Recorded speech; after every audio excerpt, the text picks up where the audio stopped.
কোন কলেজে? ইসলামপুর বিশ্ববিদ্যালয়ের আইন বিভাগের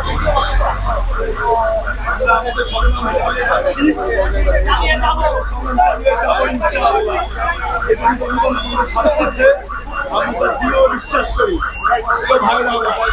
সাংবাদিক ভাইরা আপনারা আপনাদের কাজ চালিয়ে যান। নিরপেক্ষ সংবাদ নিরপেক্ষভাবে হয়ে নির্দলীয় সংবাদ আপনারা করবেন। সবাই নিজেরা ছবি দেখছেন, তাদেরকে যে মারধর করা হয়েছে আপনারা তো দেখছেন। এভাবে তো মানুষ, এটা তো কোন মানসিক যন্ত্রণা, কোন শারীরিক যন্ত্রণা, এটা কিভাবে একটা মানুষ করে? হয় না, এভাবে হয় না। প্রত্যেকটা রাত আমরা ঘুমাইতে পারি না, প্রত্যেকটা রাত আমরা ভয় থাকি কখন পুলিশ আসবে, কখন বাসায় চেক করবে, কখন আমাদের শিক্ষার্থীদের উঠায় নিয়ে যাওয়া হবে। আমাদের সবার কাছে ভিডিও ফুটেজ আছে, আমাদের ফোনে না থাকলেও এগুলো ইন্টারন্যাশনাল মিডিয়ার কাছেও পৌঁছায় গেছে। আচ্ছা, আমরা না হয় মিথ্যা বলতেছি, আল জাজিরা মিথ্যা বলবে, বিবিসি মিথ্যা বলবে?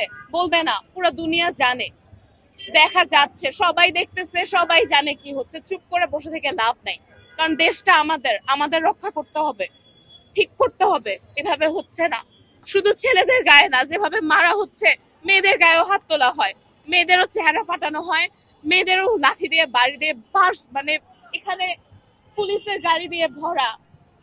এখানে এখন কিছু হচ্ছে না, হয়তো বা আপনারা প্রেস আছেন দেখে, কিন্তু আমরা যদি আলাদা থাকতাম, কালকের ঘটনায় না হয় বলি, ইসিবি চত্বরে কয়জন নিহত হয়েছে আপনারা কি জানেন? 11 জনের বেশি নিহত হয়েছে। সায়েন্স ল্যাব থেকে অ্যাটলিস্ট 48 জনকে গ্রেফতার করা হয়েছে। তাদের মধ্যে থেকে কিছু বের করে আনতে পারছি, তাদের মধ্যে থেকে এখনো অনেকে আটকা। কেস যাদেরকে দিয়ে দেওয়া হয়েছে সেটা নিয়ে তো আমরা কিছু আর করতে পারবো না। শুনানি দেওয়া হয়েছে, শুনানি হয়নি, ফার্স্ট হিয়ারিং ডিলেড। সানডে হওয়ার কথা যেটা, সেটা মানডে, সেটা টিউসডে, কোনো কিছুই হচ্ছে না। এভাবে হয় না। এইচএসসি স্টুডেন্টদেরকে আটকায় রাখছে কেন? ওদের পরীক্ষা চলতেছে। এভাবে হয় না। আমাদেরকে নিরাপত্তা দেন, আমাদের 9 দফা দাবি মানুন, আমাদের 6 জন সমন্বয়কদের ছেড়ে দেন। আমরা শান্তি চাই, আর কিছুই না। আমি এখানে আমার ভাইদের জন্য লড়াই করতে আসছি, কারণ এখনো আমার অনেক ফ্রেন্ড ভাটারাতে আটকা, এখনো আমার অনেক ফ্রেন্ড ধানমন্ডিতে আটকা, এখনো আমার ফ্যামিলি যেখানে থাকে তার উপর দিয়ে হেলিকপ্টার চলতেছে, যেটা শুটিং রেঞ্জ 1000 কিলোমিটার থেকে আছে, যেটা 600 কিলোমিটার পর্যন্ত থাকে। হেলিকপ্টারের পিছে টেইলের নাম্বার থাকে, আপনারা ওই নাম্বারটা দিয়ে যদি চেক করেন, আপনারা দেখবেন কয়টা রাউন্ড দেওয়া হয় প্রত্যেকটা দিন হেলিকপ্টার দিয়ে। এই রাউন্ড গুলো কেন দেওয়া হচ্ছে? আমরা কি অপরাধী? আমরা কি ক্রিমিনাল? আমরা কি টেরোরিস্ট? আমরা টেরোরিস্ট না, আমরা স্টুডেন্ট। আমরা শান্তিপূর্ণ একটা কিছু চাইছিলাম। 1 কোটার জন্য এত লাশ কেন?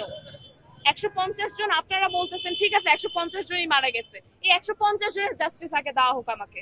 তারপরে যে 9000, 10,000, 15,000 যতগুলো মৃত্যু হয়েছে, যেগুলো আননেম, যেগুলোর কোনো নাম নিশানা নাই, যে লাশগুলো দাফনও হয়েছে কিনা ঠিক মতো আমরা জানি না, তারপরে সেগুলো নিয়ে কথা হবে। আগে 150 জনের জাস্টিস দেওয়া হোক। আর পুলিশ যদি গুলি না করে থাকে, গুলি কারা করছে তাহলে? স্টুডেন্টরা গুলি করছে? আমরা কি নিজেরা গুলি করছি? বাচ্চাগুলো কারা মারছে? আমরা মারছি? আমরা কি আইন শৃঙ্খলা কোনো ভঙ্গ করেছিলাম? আমরা কি কিছু করেছিলাম? কোটা শুরু হয়েছিল জুলাইয়ের 1 তারিখ থেকে, তখন থেকে কি আমরা কোনো ধরনের, আপনারা কি কোনো কিছু ফেস করছেন? আপনারা কোনো ঝামেলা ফেস করছেন? আমরা কাউকে হার্ম করছি? আমরা কোনো আইন ভঙ্গ করি নাই, কোনো no law was broken, nothing ওয়াজ ডান রং। আমরা ঠিক ছিলাম। আমাদের একটাই দাবি ছিল, অনৈতিক ছিল, 56% কোটা। আমরা বাকিরা কি চাকরি করব না? আমি না হয় প্রাইভেট ইউনিভার্সিটির, আমার না হয় একটা ফিউচার আছে, হয় আমি দেশের বাইরে চলে যাব, ঠিক আছে। পাবলিক ইউনিভার্সিটি স্টুডেন্টরা আবু সায়েদের মতো, শহীদ আবু সায়েদের মতো যারা এরকম নর্মাল মিডল ক্লাস ফ্যামিলি থেকে আসে, তারা কোত্থেকে চাকরি পাবে? চাকরি না দিবে চাকরি না দিবে ভাত, না দিবে কোনো নিরাপত্তা। মানুষ খালি হয়ে যাচ্ছে কারণ পুলিশের আশঙ্কা। এতটা ভয় পাই আমরা পুলিশদের। আমাদের হাতে কোনো কিছু নাই, আমাদের ব্যাগে কোনো কিছু নাই। একটা রায় কেন এতদিন পরে, জুলাই 1 তারিখ থেকে কোটা করতেছি, সেটা রায় কেন অগাস্টে দেওয়া হবে? এত কেন দেরি হবে? আজকে কেন সাগর রুনি হত্যার কাণ্ডের সেই ছোট 5 বছরের মেয়ে, আজকে সে 17 বছর, আজকে সে কেন রাস্তায় নিরাপত্তা চায় তার জীবনের? এখনো সে তো সেই ছোটবেলা থেকেই তার বাসায়, তাদের বেডরুমে তার বাপ মাকে মারা হয়েছিল। 48 ঘন্টায় জাস্টিস দেওয়া হবে বলা হয়েছিল, হয়েছে? কোনো খবর আজ পর্যন্ত আমরা কেউ পাইনি। আমরা বিশ্বাস কিভাবে করবো? আমাদের বিশ্বাস তো কখনো কি অর্জন করে নাই যে আমরা বিশ্বাস করবো। আমাদের সমন্বয়কদের এখনো আটকায় রাখছে, প্রোটেস্ট উইথড্রন করা হয়েছে, 9 দফা দাবি দেওয়া হয়েছে, শান্তিপূর্ণ দাবি দেওয়া হয়েছে, আর কি? আর তো কিছু চাচ্ছি না আমরা। স্টুডেন্টের মৃত্যু নিয়ে শোকাহত ছিল, সে তো বলছে এটা, তাই না? আমরা এই শোক প্রকাশটাই চাইছি, আমরা জাস্টিস চাইছি। কারণ 150 জন আপনারা যেটা শুনতেছেন, আপনারা যেটা বলতেছেন, এটা সত্য না। অনেক মানুষ মারা যাচ্ছে, অনেক মানুষ মারা গেছে। আমাদের চোখের সামনে বাচ্চারা মরছে, আমাদের চোখের সামনে রাস্তায় রক্ত ভাসছে, রক্ত অনেক ভাসছে। আপনারা তো প্রেস, আপনাদের জার্নালিস্টদের মধ্যে একজন প্রিয় ভাই মারা গেছে, আপনারা তো জানেন, তাই না? তার একটা মেয়ে আছে, তার ওয়াইফ নেই, ওই বাচ্চা মেয়েটার কি হবে? এই ক্ষেত্রে কি আমাদের প্রধানমন্ত্রী যদি আমাদের জন্য এতটুকু বার্তা দেয়, সে কি ছোট হয়ে যাবে? না, সে ছোট হবে না, সে বরং আমাদের চোখে বড় হবে, এছাড়া আর কিছু।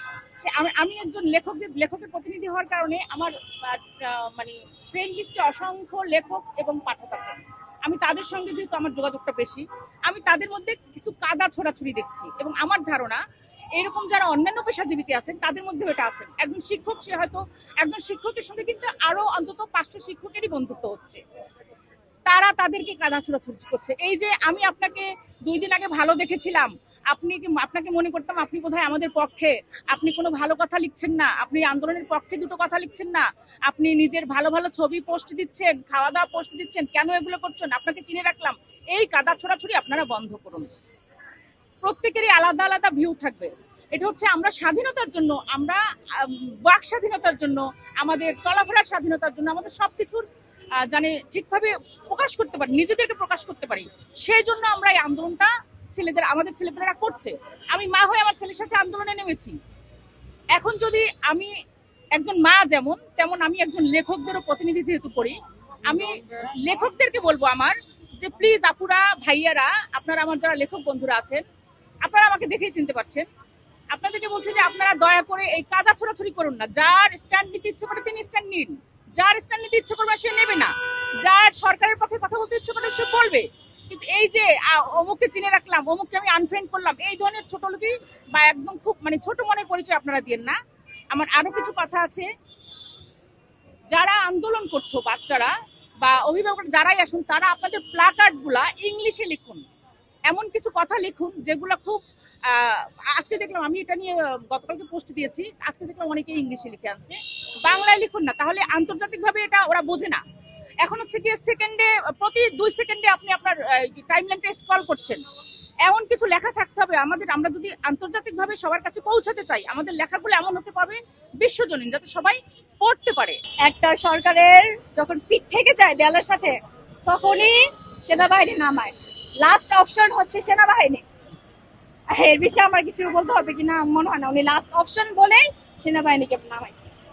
বিজিবি দেওয়া হইতেছে না, পুলিশ দেওয়া হইতেছে না, ছাত্রলীগ দেওয়া হইতেছে না, নিয়ে এখন সেনাবাহিনী নামাই দিল। দেশবাসীর ভাই বোন শিক্ষার্থীদের উদ্দেশ্যে আমি একটা কথাই বলবো যে আমরা আন্দোলন করছি, আন্দোলন করে যাবো যতদিন না আমরা এই স্বৈরাচারী থেকে দেশকে মুক্ত করবো ইনশাআল্লাহ। আপনারা সবাই আমাদের পাশে থাকবেন। যদি আমাদের সাথে আন্দোলন নাও করতে পারেন, এটলিস্ট আমাদের মানসিক হিসাবে আপনারা আমাদের সাথে থাকেন। সাধারণ জনগণকে বলছি আপনারা আমাদের পাশে থাকবেন, অবশ্যই আমরা জয় করবো ইনশাআল্লাহ। যতদিন না এই সরকার থেকে আমরা দেশকে মুক্ত করতে পারবো, এইসব স্বৈরাচারী থেকে আমরা মুক্ত করতে পারবো, এইসব নেতাদেরকে আমরা পদত্যাগ করাবো না, ততদিন পর্যন্ত আমরা এই আন্দোলন ইনশাআল্লাহ চলমান রাখবো। এখন আমাদেরকে রাজাকার কেন বলা হয়েছিল, নিশ্চয়ই তার স্বার্থে আমরা আঘাত এনেছি, সঠিকটা আমরা উন্মোচন করেছি।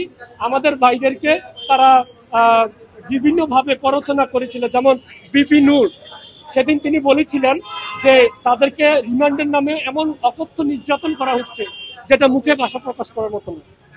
ইভেন আমাদের যেই বৈষম্য ছাত্র আন্দোলনের যে আমাদের সমন্বয়ের ভাইদেরকে ডিবি অফিসে নিয়ে তাদেরকে যেরকম ভাবে হেনস্থা করা হচ্ছে এই নিরাপত্তার নামে, ভাই আমার নিরাপত্তা আমি নিজেই, আমার দরকার নাই প্রশাসন, আমার প্রয়োজন নাই ডিবি, তাহলে কেন আমাদেরকে ওখানে নিয়ে শুধু শুধু আমাদের এই শান্তিপূর্ণ অরাজনৈতিক এই আন্দোলনকে বানচাল করার চেষ্টা করছি। শুধু একটা কথাই বলতে চাই, মিডিয়ার মাধ্যমে আমরা জানি আজকের প্রত্যেকটা ইলেকট্রনিক প্রিন্ট মিডিয়াগুলোকে তাদের শ্বাসরুদ্ধকর অবস্থা করে রেখেছে, তাদেরকে মুক্ত মঞ্চে কথা বলতে দিচ্ছে না। আপনাদের মতো ছোটখাটো অনলাইন ভিত্তিক যে মিডিয়াগুলো, আমার আত্মবিশ্বাস আপনারা শুধু দেশ নয় দেশের বাহিরেও আপনারা আমাদের এই আন্দোলনকে সফলভাবে পরিচালনার জন্য সবার স্বতঃস্ফূর্ত অংশগ্রহণ আপনারা কামনা করেন। শুধু তাই নাই, গত দুদিন আগেও আমরা দেখেছি আমাদের প্রবাসী বাংলাদেশি ভাইয়েরা বিশ্বের বিভিন্ন দেশে তারা আমাদের ছাত্রদের আন্দোলনকে সমর্থন করেছে এবং তারা বলেছে যে তারা রেমিটেন্স পাঠাবে না। তারা যদি রেমিটেন্স না পাঠায় আমাদের অর্থনৈতিক চাকার অবস্থাটা কি হবে। তো আমি মাননীয় প্রধানমন্ত্রীর কাছে উদাত্ত আহ্বান জানাচ্ছি, প্লিজ দয়া করে এই দেশকে আর ধ্বংসের দিকে আপনারা ধাবিত করবেন না।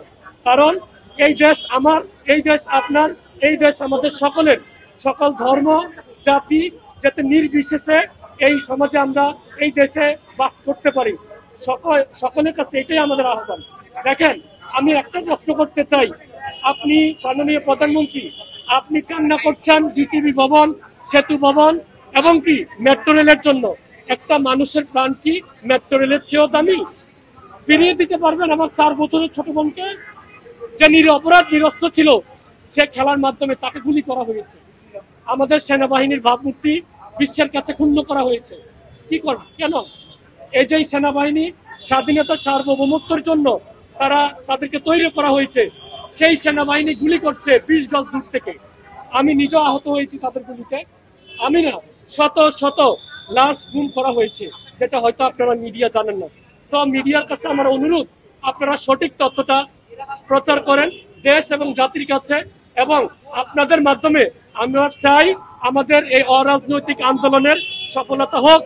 আমার প্রত্যেকটা শহীদ ভাইয়ের, সে আবু সাইদ থেকে শুরু করে আজ পর্যন্ত আমার প্রত্যেকটা শহীদ ভাইয়ের যেন বিচার হয়, সুষ্ঠু তদন্ত হয়, এবং যে রায় দেয় রায়ে যেন সম্পৃক্ত না থাকে, সেই রায় যেন কার্যকর করা হয়।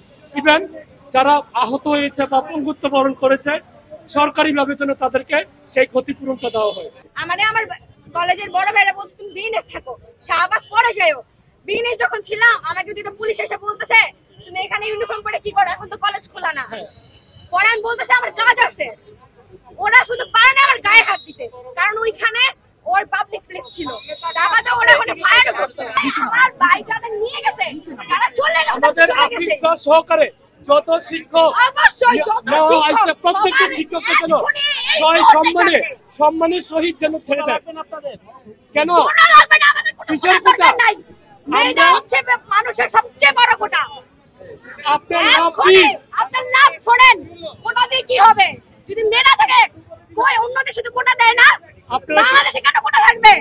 আপনারা কি জানেন যে মিডিয়া কি? মিডিয়ার স্তম্ভটা কোথায়? তৃতীয়। কেন আপনারা স্টুডেন্ট দেখেছেন? কলেজ আর হাই স্কুলের স্টুডেন্ট এখনো দেখেন নাই। একবার যদি সব স্টুডেন্ট নাইমা যায়, এইসব ছাত্রলীগ, যুবলীগ, ছাত্রদল আর পুলিশ কেউ থাকবে না, টিকবে না। 4 কোটি স্টুডেন্টের সামনে এইসব কিছুই না, খালি কোনো ফ্যামিলি প্রবলেম বা এইসব গোলাগুলির কারণে শুধু হচ্ছে না, নামতে পারতেছে।